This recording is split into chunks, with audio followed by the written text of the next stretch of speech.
হ্যাঁ, প্রশ্নটা আবার একটু ভালো করে বোঝার চেষ্টা করি। এখানে একজন বালক দোকান থেকে 15টি খাতা ও 10টি পেন্সিল 300 টাকা দিয়ে ক্রয় করল। আবার একজন বালক একই দোকান থেকে 10টি খাতা এবং 15টি পেন্সিল 250 টাকায় ক্রয় করল। প্রতিটি খাতা ও পেন্সিলের দাম কত?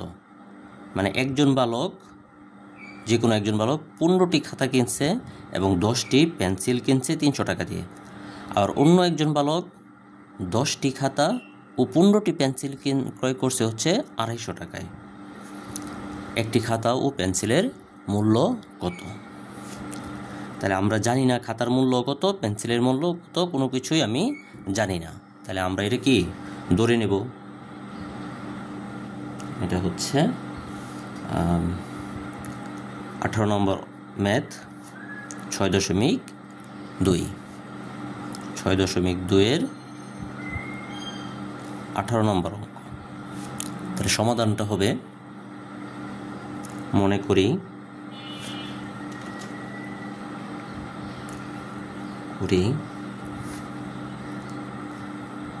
একটি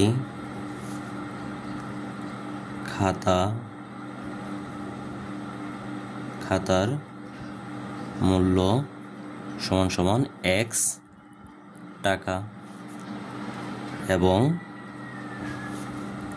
পেন্সিলের মূল্য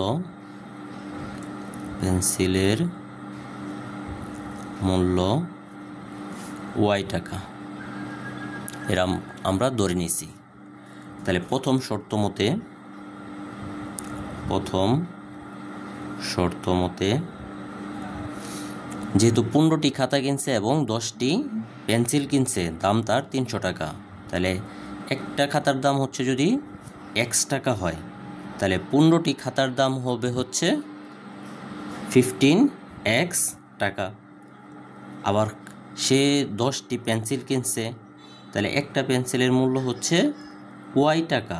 আর তাহলে 10টা পেন্সিলের মূল্য হবে হচ্ছে 10y টাকা। এই দুইটা মিলে হচ্ছে তার মূল্য হচ্ছে 300 টাকা।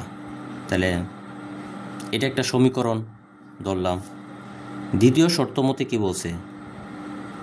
শর্ত মতে অন্য একজন বালক কি করছে? 10টি খাতা কিনছে, তাহলে একটি খাতার মূল্য হচ্ছে x টাকা। তাহলে 10টি খাতার মূল্য হচ্ছে 10x টাকা।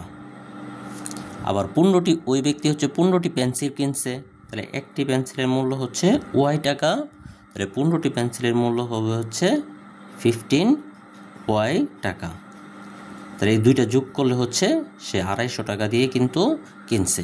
এটা হচ্ছে 2 নম্বর সমীকরণ। তো এখন আমরা এটা হচ্ছে অপনয়ন পদ্ধতিতেও করতে পারবো, আবার হচ্ছে কিসে করতে পারবো? প্রতিস্থাপন পদ্ধতিতেও করতে পারবো।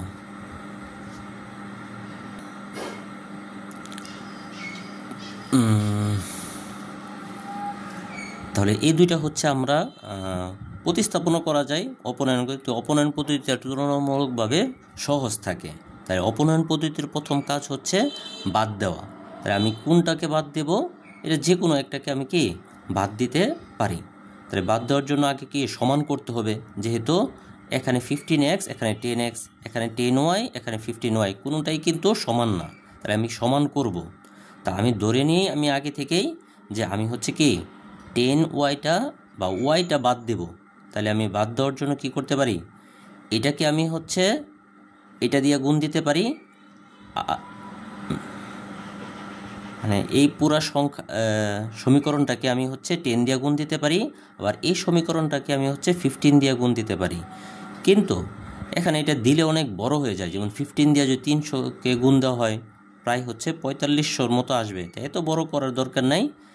এটাকে যদি আমি 3 দ্বারা গুণ দেই তাহলে 30 হবে, আর এটাকে যদি আমি 2 দ্বারা গুণ দেই তাহলে হচ্ছে 30 হয়ে যাবে। তাহলে দুইটাকে আমাকে মিলানো যাবে খুব সহজে। তাহলে আমি কি করব? 1 নংকে আমি 3 দ্বারা গুণ করব, আর 2 নংকে হচ্ছে আমি 2 দ্বারা গুণ করব। তাহলে 1 নং কে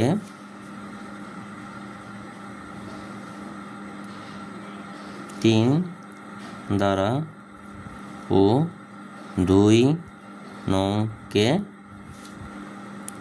2 দ্বারা গুণ করে পাই। এই যে 1 নংকে আমি 3 দ্বারা এবং 2 নংকে যে হচ্ছে আমি 2 দ্বারা গুণ করছি। কিভাবে করছি? এই 10 এবং 15কে একটা লসাগু করব আমরা। যদি না বুঝতে পারি যে কত দিয়ে আমরা গুণ করব, তাহলে আমি 10 এবং 15 একটা লসাগু করব।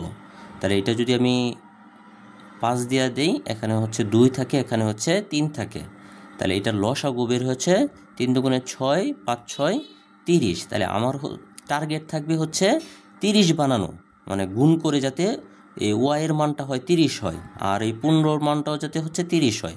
তাহলে 30 বানাইতে 10y-কে যদি আমি 30y বানাইতে চাই, তাহলে হচ্ছে কি হবে? 3 দ্বারা গুণ করতে হবে। আবার এই 15y-কে যদি আমি 30 বানাইতে চাই, তাহলে হচ্ছে কি আমাকে 2 দ্বারা গুণ করতে হবে। তাহলে কিন্তু হয়ে যায়। তাহলে 15x-কে আমি পুরো 3 দ্বারা গুণ করব 1 নংকে। তাহলে 1 নংকে যদি 3 দ্বারা গুণ করি, কত হয়? 45x প্লাস 30y সমান সমান 3 দিয়ে এটার গুণ করলে হচ্ছে 900 হয়। আবার 2 নংকে হচ্ছে আমি 2 দ্বারা গুণ করব। তাহলে এটা যদি 2 নংকে 2 দ্বারা গুণ করি, এটা আসবে হচ্ছে 20x প্লাস 30y সমান সমান হচ্ছে 2 দিয়ে 250 গুণ করলে হচ্ছে 500 হয়। তাহলে এটাকে হচ্ছে আমি 3 নং দেই, এটাকে হচ্ছে আমি 4 নং দিই। এখন কিন্তু সমান হয়ে গেছে, এখানে 30y পেয়েছি। তাহলে সমান হয়ে গেলে আমি কি করতে পারবো? বিয়োগ দিতে পারবো। আর বিয়োগ দিলে হচ্ছে নিচের চিহ্নগুলো পরিবর্তন হয়, মানে নিচের চিহ্নগুলো পরিবর্তন হয়ে যায়। তাহলে এই 20x হবে মাইনাসের 20x, 30y হবে মাইনাসের 30y, 500 প্লাসের ছিল, এটা মাইনাসের 50 হবে। এখন 3 নং থেকে আমি 4 নং বিয়োগ করে নেব। 3 নং বিয়োগ 4 নং, 3 নং বিয়োগ 4 নং বিয়োগ করলে হচ্ছে এই 15x থেকে 20x বাদ দিলে থাকে হচ্ছে, আচ্ছা এত ঠিক আমি এটা লিখে দিচ্ছি, থেকে 4 নং বিয়োগ করে পাই। তাহলে 14x থেকে হচ্ছে 20x বাদ দিলে হচ্ছে থাকে হচ্ছে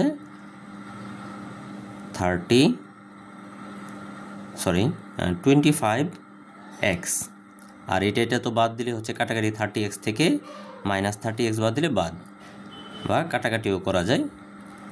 আচ্ছা এখানে হচ্ছে 900 থেকে যদি 500 বিয়োগ দেই, থাকে হচ্ছে 400, থাকে কত? 400। তাহলে 25x সমান সমান হচ্ছে 400, তাহলে শুধু x সমান সমান হচ্ছে থাকবে হচ্ছে 400। এখানে x এর সাথে 25 আছে হচ্ছে গুণাকারে, নিচে আসবে হচ্ছে ভাগাকারে। অতএব x সমান সমান হচ্ছে, এটা দিয়ে এটা কাটলে হচ্ছে কত হয়? যদি ডাইরেক্ট না কাটি, আমি 5 দিয়ে কাটি, এটা হচ্ছে 5 দিয়ে কাটলে 80 × 80, এটা 16। তাহলে x সমান সমান হচ্ছে 16। তাহলে একটা x আমরা কি ধরছিলাম? একটা খাতার মূল্য। অতএব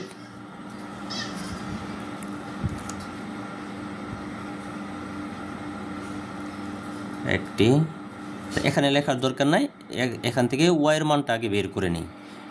তাহলে x এর মান যে কোনো একটাতে বসায় কি আমরা y এর মান বসাতে পারবো। তাহলে x সমান সমান 16, 1 নং এ বসিয়ে পাই।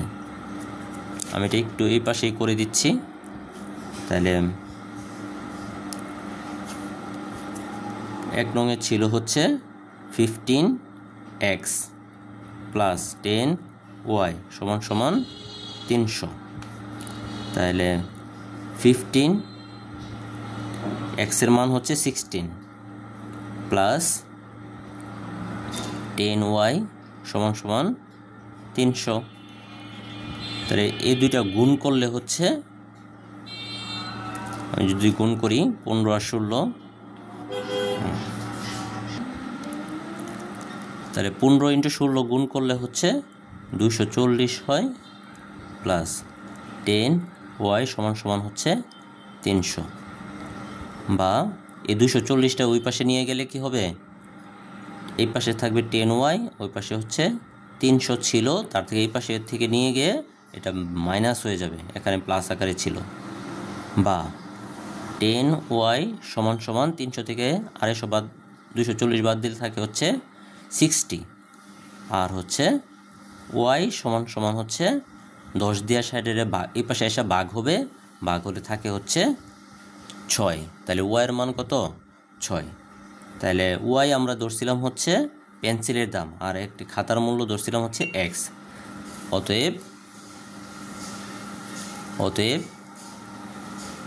খাতার মূল্য x যেহেতু ধরছিলাম, x এর মান বের হয়েছে হচ্ছে 16 টাকা, ও পেন্সিলের দাম হচ্ছে y ধরছি, তাহলে y সমান সমান হচ্ছে 6 টাকা। এটাই কি আনসার।